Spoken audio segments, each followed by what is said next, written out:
Hi, I'm Perry Atkinson, General Manager here at theDove. Hey, check out our other videos and check out our website at thedove.us. Hey, we're back and delighted to have with us today Duane Stark. He is the candidate for House District number 4 to replace Dennis Richardson, who is running for governor. And he's a pastor. He's involved in the local and the global outreach there at River Valley Community Church in Grants Pass of a variety of things. You're also an incredible advocate for child trafficking. We've had you on with that. By the way, how's all that going? I mean, it's still a battle, but we've seen a lot going on with ACT Southern Oregon. They're getting into more and more awareness programs and really educating people on a very serious issue and bringing it to the forefront of people's minds. Well, thank you for your work. I know you're very passionate about that, and anything we can do to help that in the future, let us know here at theDove. Oh, and I have to cheer for Steve Raycraft and Caleb LaPlante, the guys that really run that program, and they are doing relentless work. So, well, you're in a race. So, first of all, thank you for being a leader and literally in the ministry running for public office. Must have been an interesting decision time. It was, and it took a little while to figure out whether or not I should or not, and it's a huge puzzle of pieces as to why somebody runs. For me, recently I've been thinking about that song that came out in 2006 by John Mayer, Waiting on the World to Change. And if you remember, Obama capitalized on the movement with that, but where today's youth, especially my generation, feel like they're outnumbered, and what chance do they have of actually changing things? And so they're just waiting for their turn. Well, some of the things that have happened since I've been waiting, so since high school, in the last 20 years, I remember I would go to high school and I had a rifle in the back of my back window. Now, if you bring a pocket knife to school, things get shut down. While I was in high school is when Bill Clinton had his big scandal. And it was a turning point, and I believe, in our nation where our public said, we no longer care about the morals of our leaders. And since then, our moral compass as a nation has spun out of control. I just see thing after thing. I remember having a debate with some of my friends in high school on whether it was more financially productive to go to work for the mills right out of high school and make 20, 25 bucks an hour immediately without accumulating debt, or go off to college, accumulate debt, and then spend all this time trying to catch up with where these guys are at. But now all those guys are out of work, and there's nowhere that debate doesn't exist anymore because those jobs don't exist anymore. So all that to say is I'm done waiting. Well, that's good. But it's an interesting time where you're literally being called from the pulpit to public service. Really, I want to say this respectfully to those watching and listening. Is there any difference? I mean, you're a public servant in both places. Right, and that's how I see it. I view our pastors, they're there serving our community, and our legislators, they're there to serve our community.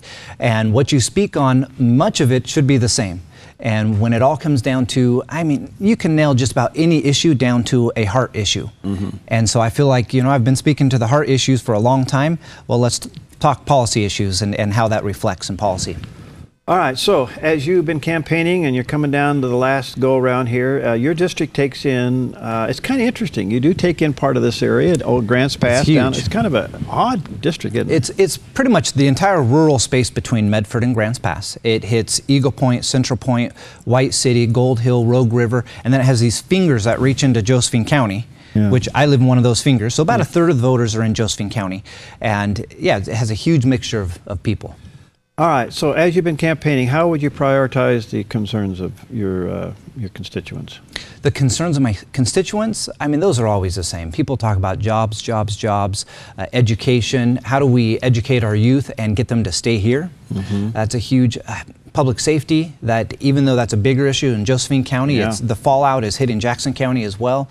So really, how do we make a living, provide for our family, and keep them safe? Those are the important things. All right, so we have, it seems to me, we're watching the companies go around Oregon to settle. They're going to Texas, they're going to Nevada. When we have the infrastructure to bring them here, especially in Southern Oregon. We should have some of the high-tech companies here, but we're doing nothing to help them come here. We seem to be regulating all of us down to a grind. I can tell you, as a person who oversees, a payroll, it's tough doing business. Right. And I've gone around and I've asked business owners, what are your issues? What are the challenges you're having? Number one, you would think people would say taxes. That's number two. Number one, they say over-regulation and just a burdensome system. They say it's so hard to navigate the ins and outs of starting a business, what you can do, what you can't do, that it becomes pointless. You just fall into the abyss. So I would advocate for, and I will advocate for, more of a streamlined system that people can know what they're supposed to do and not question how to do that. And the second is taxes. And tax reform, that's a huge issue. People have been working on that for years. And back in Kulingoski's day, the Medford Chamber actually sent a group up that worked with Kulingoski that came back with all these recommendations for things that we could implement.